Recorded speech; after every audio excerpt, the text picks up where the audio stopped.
that can't even stop this rogue state that has put explosives in people's pagers. They get to do that. We in America, we have to follow all these rules. My borders are wide open. The military is constantly going everywhere else but my borders, right? So, but instead, so I'm not gonna say, oh, Hezbollah is not doing anything. I have a whole government, a whole, Department of Security and everything that I understand, that but I'm can't not stop American. this state. I I'm understand that not you're not American. American. No, Zumas, I'm not Zumas, asking. we'll let Casey finish, and then you I'm can gonna land counter. it. Go I am ahead, gonna Casey. land it. I'm not. I don't want to be on a diatribe here or anything like. You know what I mean? I don't want to make this about America. But the fact is, you can't say Israel without America, right?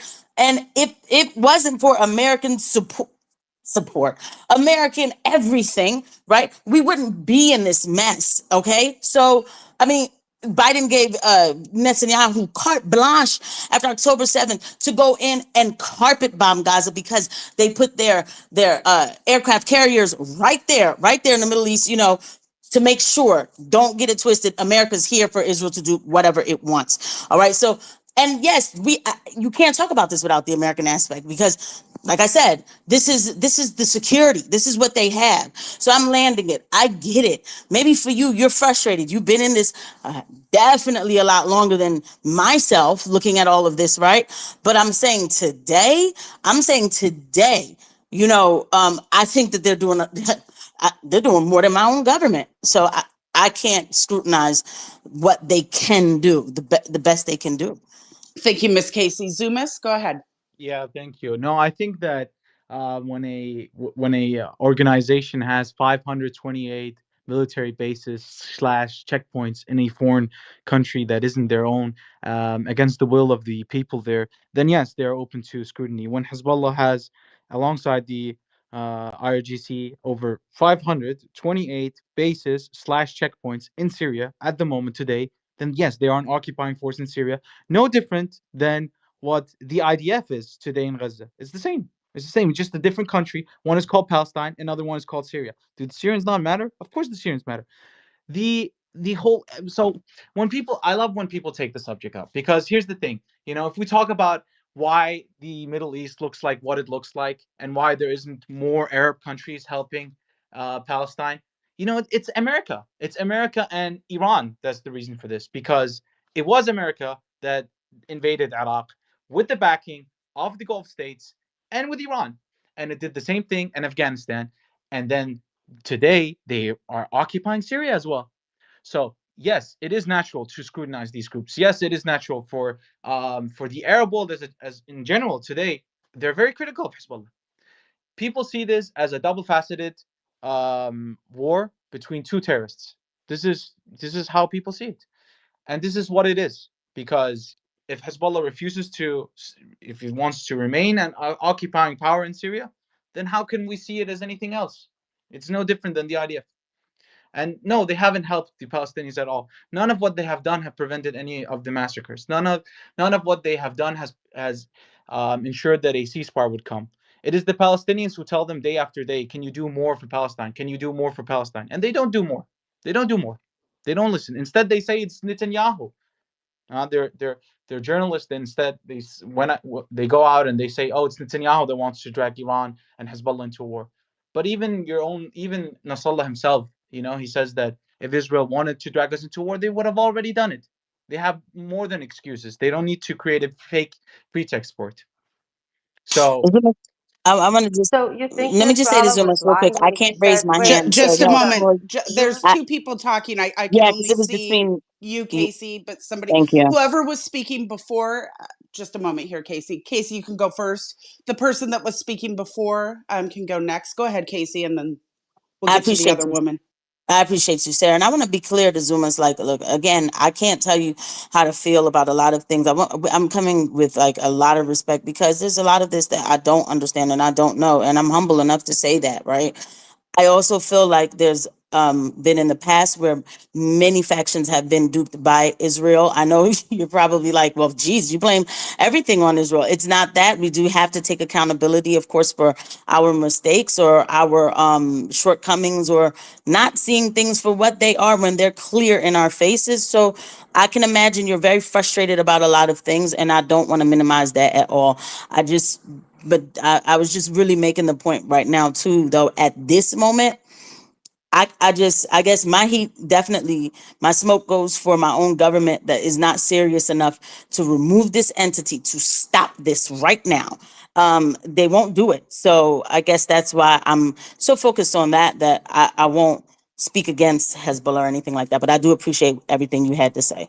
Thank you. I believe it was M. Rose that was trying to jump in, Yeah, and then we'll get to Piotr. Go ahead, ma'am. Zumas, Zumas, do you think Nasrallah was lying when he said that if the genocide stops, then the fighting will stop? I'm not exactly a fan of Hezbollah, but so far he has been reliable and consistent in the statements. So why not believe him now?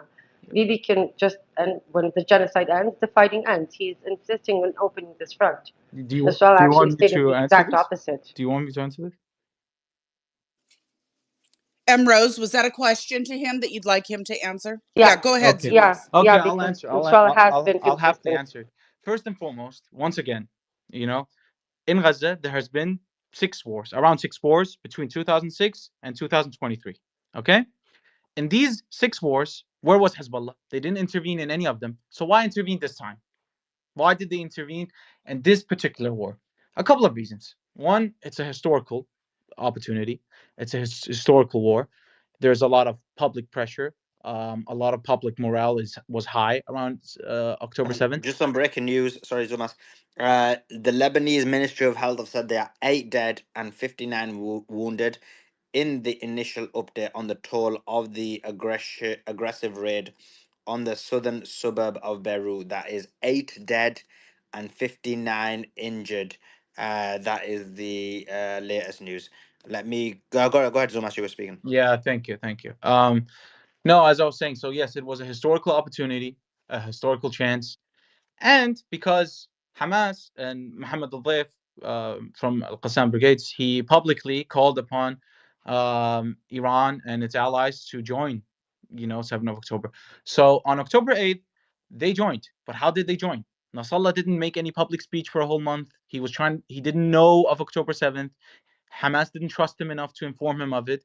So he went out and a month later, and gave a speech. In that speech, he stated his goal was to get a ceasefire. Has he worked towards actually getting a ceasefire? His campaign, is Hezbollah's military campaign of bombing towers and military auxiliary in North occupied Palestine, does that help getting a ceasefire? Has that helped get a ceasefire? No, it hasn't. So he did this because he understood that internally, inside Lebanon, he has a lot of Palestinian refugees. This is what the Lebanese former minister said. I can get the exact source later on if you're interested, Emrose. And in which he says that Hezbollah only did this because they didn't want to face the pressure of the Palestinians in the refugee camps. So there's a game of legitimacy. There's a game of politics at need. Hezbollah, at the end of the day, they have they've held a meeting with the UAE back in March. And when they held this meeting, they said they were talking about detainees. And according to a report by Sharq al-Awsat, Hezbollah said and informed the UAE that they were willing to demilitarize after a ceasefire in Gaza. And then you look at the official claims between the GCC and Hezbollah. Hezbollah is getting quote unquote removed as a designated terrorist organization. Iran and GCC is moving together, and so will Hezbollah and the GCC. So Hezbollah is turning into a political entity. They're ready for border Could I decolonization. respond? Yeah, Could go I ahead, Mo. respond? Go ahead, Mo. So I think everything Zuma said, it's partially true, but I think the main reason why actually Hezbollah is joining is because, first off, what they stated, they're seeing this genocide with their own eyes. But second off, I think it's because they know they are the second target after Gaza, after the West Bank, that Israel is going to go after them next. This is not a conspiracy theory. We all saw the logo on the IOF's, I think it's their left shoulder. They have like a little badge, and part of this badge contains Lebanon. It contains Palestine, Gaza, and a decent amount of Saudi Arabia and Syria. right? So I mean, this is not some kind of math problem, some kind of calculus issue that we got to do where we're giving Emros 10 and 12 steps. No, we got to tell them the truth. The truth is Israel wants to expand, and America's helping them with this expansion because they plan on stealing to the highest level. And by the way, none of this is going to help out the American people after they steal, because typically what they do is they keep all the riches to themselves, and they actually make us pay taxes, higher taxes. Everyone's property taxes increased massively over the last 2 years because when they print up this money, a lot of this money, even though they print it up out of thin air, a lot of it has to be backed by our tax dollars. So that's why they raise these tax dollars to eventually support these treasuries, these treasury yields. So everyone's going to take a big L. And I think, Zumas, you have to be a little bit more honest with people, especially your fellow Israelis, I and you mean, have to tell them the I'm truth not a fellow that Israeli. this is that this I'm is not Israeli, that this is Moses. just I'm not Israeli. okay. Your fellow I'm pro-Israelis, right? He's I'm not a not Your fellow pro-Israeli. pro-Israeli. pro-Israelis. I'm not Israeli. Wake up, I'm an Arab Muslims. Stop. Iraqi. Okay, I'm an Arab I Iraqi. said Don't get. He's pro-Israeli, not. right? He's Bottom not. line is, bottom line is, you guys got to be honest You You with your didn't too. correct fellow anything. I just said pro-Israelis, whatever, you didn't correct and you anything. got to tell them the truth. You got to tell them You that didn't this is correct anything. Satan Correct Yahu's one thing. agenda. This is a colonial agenda. This is not about religion. This is not about race. This is a Mo, colonial we agenda agree. at the end of Israel. the day. I mean, That's Mo, what this is. I agree with you fully that Israel has an expansionist agenda. They want to kick out the Palestinians, take over the land. There's no disagreement in that. But how does that delete the fact that Hezbollah is doing the exact same thing in Syria? No, they're not. They're defending They're Syria, if oh, anything, because interesting, we interesting, saw what interesting. America was trying to do with 13 Assad. million displaced Syrians We would saw like to have what a chat with America. you. Hold on, Zumas. Let me finish. Right, let me finish, because we saw what America was trying to do there. They were trying to do the same thing they're trying to do with Maduro and Venezuela, and they were trying to do the same thing they're trying to do with. You're from Iraq, Yeah. and look, I don't agree with everything Saddam Hussein was doing either, but it was a lot better when Saddam Hussein was in charge. Right after they took him out, we saw what happened, and so they're trying to do the same thing with Syria. They're Okay, I trying to have do a the same question. thing with Lebanon. Take out the leaders so they could So Mofid, decimate I it have a further and question if you steal don't mind. I everything. have a question if you don't mind. So the Syrian revolution happened in 2011. Hezbollah got involved in 2011 too. Um, there was no ISIS in 2011 in Syria. There was no Jabhat al-Nusra in Syria in 2011. Everything you're saying is like conspiratorial, to be honest with you. ISIS is an American faction, by the way. I have a complete video I was showing the waiting for FBI. that. There we go. Keep laughing, because I have a Homeland Security Okay, guy who so worked where for was Homeland so you Security didn't answer my admitting it. question though. All right, Syria. so I have the video, and So I'll put it in the box. okay, but you're still not answering the question. Why was Hezbollah in Syria before the creation of ISIS or before ISIS was in Syria? Well, Oh, you're talking see, about exactly. 2011 Now as it's if. silence. Hold So on, you're now it's talking silence. So 2011. and why Hold on, did let me finish. Iran You're not help even the letting U.S. me invade answer. Iraq? You're not Why did even the letting me U.S. answer. help invade Iraq? You're saying, why did the U.S. help Why did invade Iran Iraq? help the U.S. invade Iraq? Oh, why did Iran? Yeah. Okay, educate me. I don't know. I didn't know about Iran and that involvement. Educate me. Yeah, I mean, You know that Iran is a type of yogurt, right? It's Iran. It's a different thing, right? Right, Get the right. But spelling I right want to hear first a Zumas. minute before starting throwing stupid Zumas, tell me accusations. why. well, they had a common foe that they could work together in ousting. So the question of fighting America becomes secondary to this axis that you're trying to portray as some sort of anti-Israel. It's not anti-Israel. The axis of resistance is not anti-Israel. It's not anti-America. They're allied with America in Iraq. They're allied with America in other places like Sudan at the moment. You know, they're very happy to work together, and they did so So why don't historically. we just? Why doesn't this whole ally? Why don't they just all come together, right, on all sides, Mhm. and then this whole thing cease? It's because Which Zumas. It whole goes thing? back Which to whole the thing sees? expansionist. You think It Israel goes back is to the expansionist? expansionism. We agree Israel is Right. expansionist. And what causes all these problems, Zumas? What causes all these problems at the end of the day? Is it America just is the because root of Iraq? all of these Exactly. problems. It's the expansionist problem. So And by the way, for everyone listening, especially Americans, we're not speaking about everyday Americans. We're talking about the U.S. government, the terrorist government that doesn't represent any of us, by the way. So just wanted to make that clear. And let me, with respect to what Zumas just said, let's be careful with the shifting.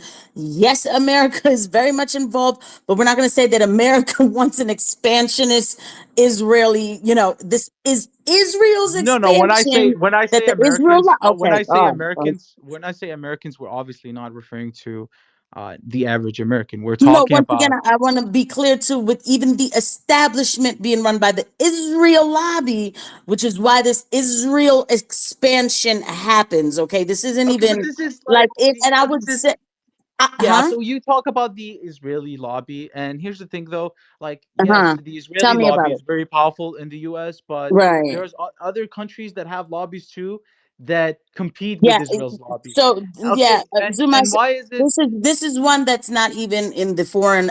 It's not even registered as a foreign lobby. It's it and is J by the Street way, is a lobby. when I say Israel lobby, I'm being very politically correct because it encompasses many things. It encompasses even our media, everything else. That's also in the book too, by the way. I'm not making this stuff up. I live here. I am telling you from experience, okay?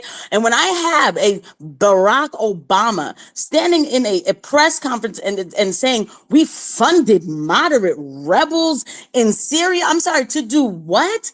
Why are we doing that, right? So this isn't anything that's America first, this lobby. And he said himself, he said he didn't know how strong the Israel lobby was until he became president. He said that. I didn't say it. This is a real thing and a real problem. Okay. So this isn't me shifting anything from Israel or shifting anything from Because America. Obama killed Muslims, it's okay for Hezbollah to do the same. I'm not saying that I'm telling you that I don't think you understand the influence that happens to in these countries. I wasn't there to know, but one thing I'm telling you, these civil wars, these color revolutions, whatever you want to call them, 9 times out of 10, 10 times out of 10, my establishment is there constructing all of it. It sometimes gets so So confusing. I'm Casey, not sure on Casey, which just side it's at. I'm let not me exactly ask you sure very how Syria is Right, a guys. color. One second. One second. One second. Sulaiman, Just I don't think Sulaiman, I'm saying anything wrong I either. really need